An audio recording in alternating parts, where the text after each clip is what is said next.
Welcome back to Charged Alpha. Today we are breaking down Honeywell, ticker HON, fresh off a first quarter 2026 print that topped earnings estimates but missed on the top line. Adjusted earnings came in at $2.45 against consensus of $2.32. That is a 5.6% beat. Revenue, though, $9.143 billion versus $9.3 expected. So a classic quality beat masked by a slight revenue wobble. But the real story here is not this quarter. It is the pending separation that could redefine this 120-year-old industrial icon. Honeywell is splitting itself into two independent public companies, Aerospace Technologies on one side, Automation on the other. Advanced Materials was already spun off in the fourth quarter of 2025. That spin is why the revenue comparison looks weird. Quarterly trend went $10.35 billion, $10.4 billion, then down to $6.86 billion, now $9.14 billion. Shares sit at $214 and change. Market cap $136 billion. 52-week range between 185 and 248. We have work to do unpacking all of this. CEO Vimal Kapur has been with this company for 34 years. He is orchestrating the largest structural change Honeywell has seen in decades, and he is buying stock on the open market. Analysts are cautiously constructive. 9 buys, 4 holds, 1 sell, mean price target $228. Let us get into it. Cold open over, let us talk about the company. Honeywell traces its roots back to 1885. Today it operates through 3 reporting segments pending the separation. Aerospace Technologies is the crown jewel at 44.5% of revenue. Industrial Automation contributes 31.6%. Building Automation rounds out the mix at 23.9%. Each of these is a top-tier franchise in its respective end market. Aerospace Technologies serves commercial, defense, and space customers with engines, avionics, auxiliary power units, and connected aircraft services. It benefits from the global aviation recovery and rising defense budgets. Industrial Automation bundles process controls, sensing, and warehouse automation. Think integrated robotics, UOP catalysts, and performance materials. This segment rides industrial capex and warehouse modernization cycles. Building Automation delivers the controls, fire, and security systems that run commercial buildings. It plays into the energy efficiency retrofit theme and the data center build-out happening across the country. The strategic framework is called Honeywell Accelerator. It is a lean, digital-first operating system Kapur has rolled out company-wide to standardize execution, reduce complexity, and improve throughput. Accelerator was the precursor to the separation. Once each segment ran on a common operating chassis, management could credibly carve them into independent companies with aligned incentive structures. The Advanced Materials spin, completed in October 2025, created Solstice Advanced Materials as a standalone public company.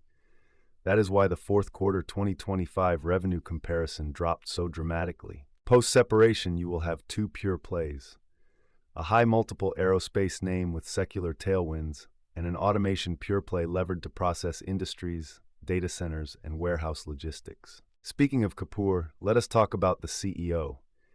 He joined Honeywell back in 1989, 34 years climbing the ladder before becoming chief executive in June 2023. He ran the Performance Materials and Technologies segment, then Honeywell Building Technologies, before taking over as president and chief operating officer. That depth across segments matters for a separation-era CEO. His tenure has been about portfolio clarity. Within 18 months, he announced the Advanced Materials spin, executed it, and then announced the larger Aerospace and Automation separation. That is aggressive capital allocation. And critically, Kapur has been buying his own stock in the open market. Insider purchases from the chief executive right before a transformational split is a conviction signal investors do not often ignore. He is also sitting on restricted stock units that vest into whichever successor entities emerge post-separation. Alignment with long-term outcomes rather than short-term quarterly optics matters here. Now let us get into the numbers.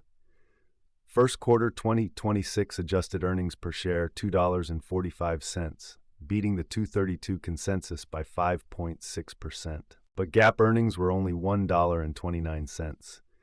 The gap comes from roughly $740 million in restructuring and separation-related charges. Those are real cash costs tied to splitting the company. Revenue missed at $9.143 billion against $9.304 expected. That is a 1.7% miss, driven largely by organic softness in short-cycle industrial automation. Let us look at the quarterly revenue trend. Second quarter 2025, $10.352 billion. Third quarter, $10.408 billion.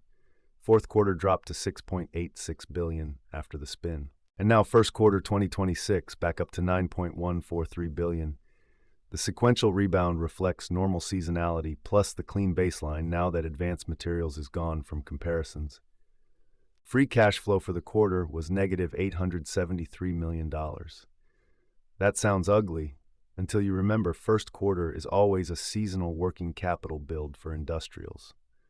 On a trailing 12-month basis, free cash flow is $4.174 billion, revenue $36.76 billion, net income $4.117 billion, adjusted earnings per share $10.14. Margins tell the quality story.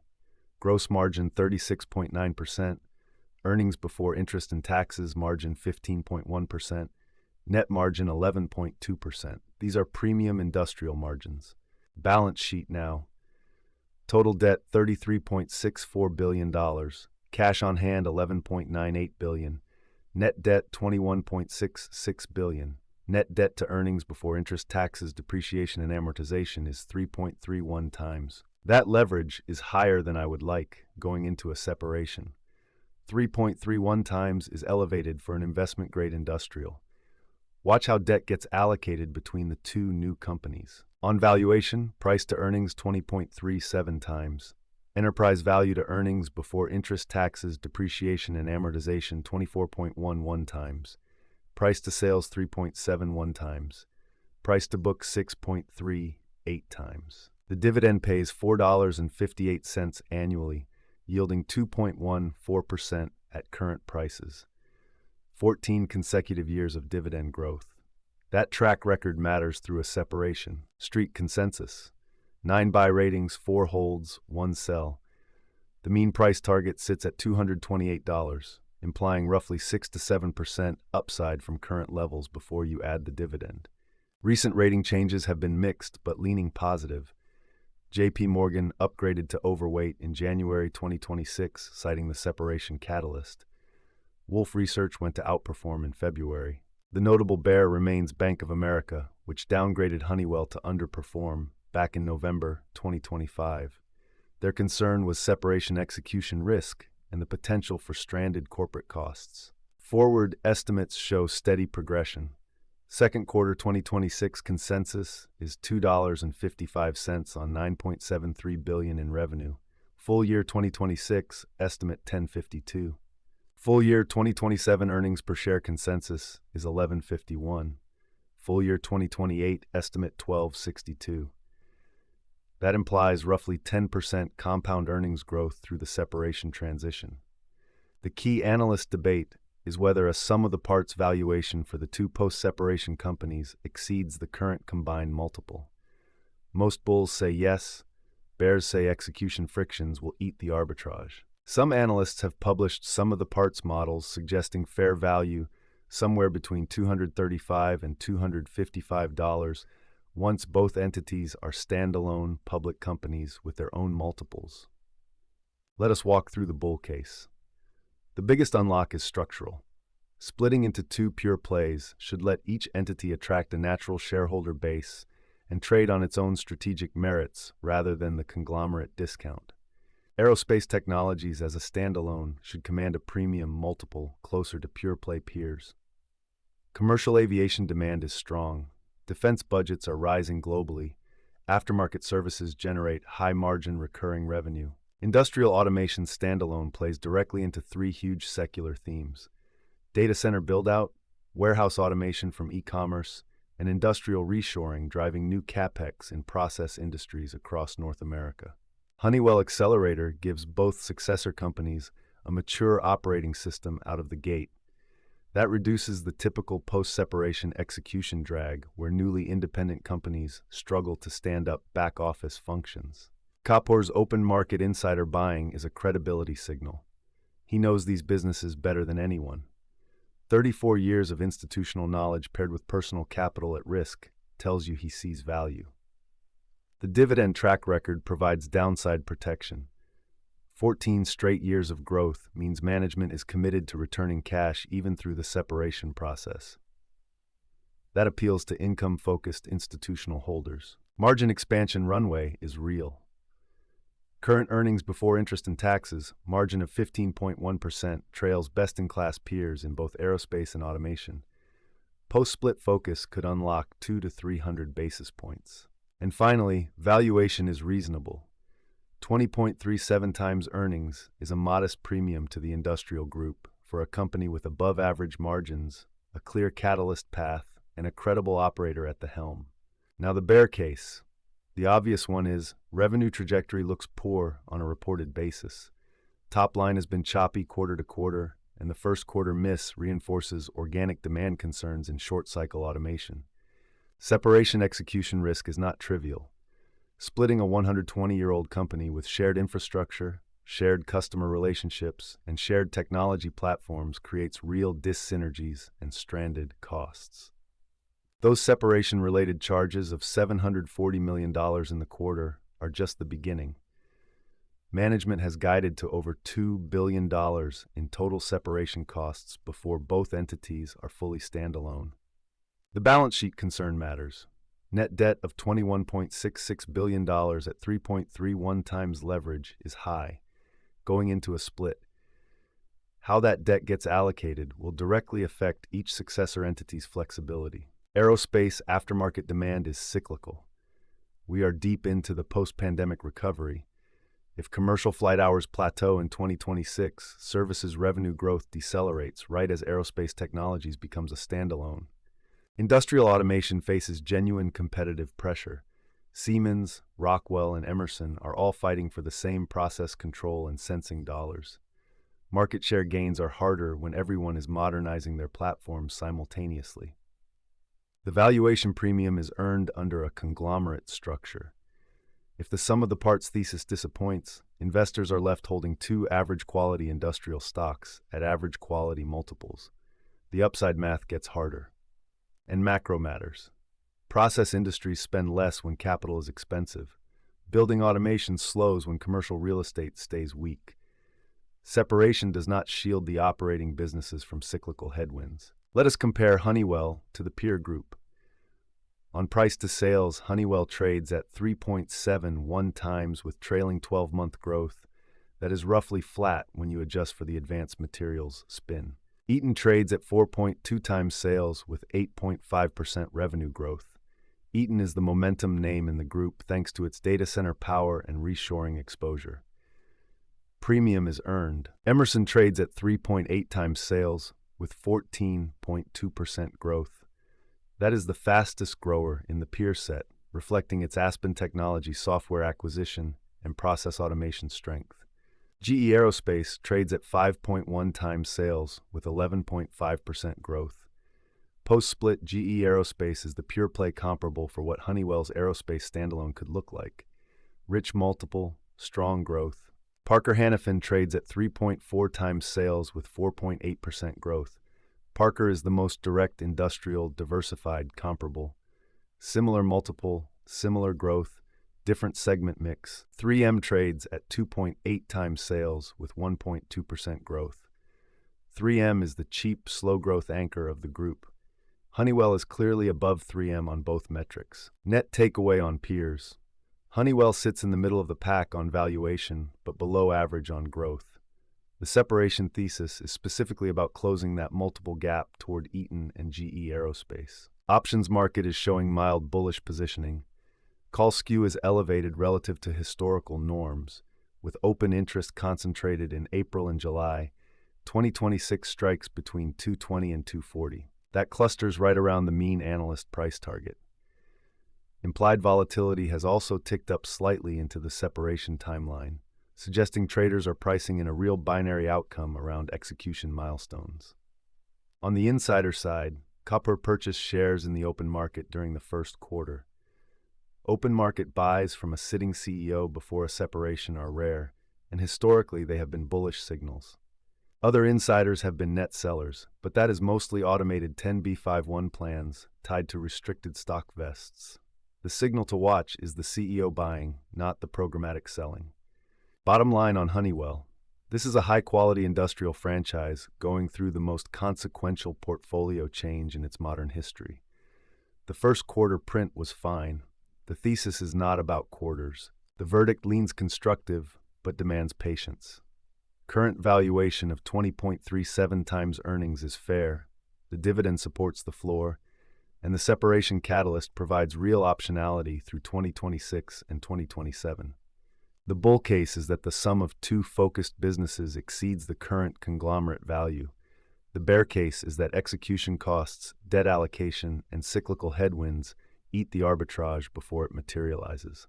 For long-duration investors who can stomach separation period noise, Honeywell offers an asymmetric setup. For traders looking for clean momentum, there are better names like Eaton or Emerson in the peer group right now. The single most important thing to watch is execution on the planned separation timeline. Management has committed to completing the split within roughly 18 to 24 months. Any slippage materially changes the math. The other metric to watch closely is Aerospace Technologies' organic growth. Aerospace is the crown jewel, and the bullish re-rating story depends on that segment printing high, single-digit organic growth consistently through 2026.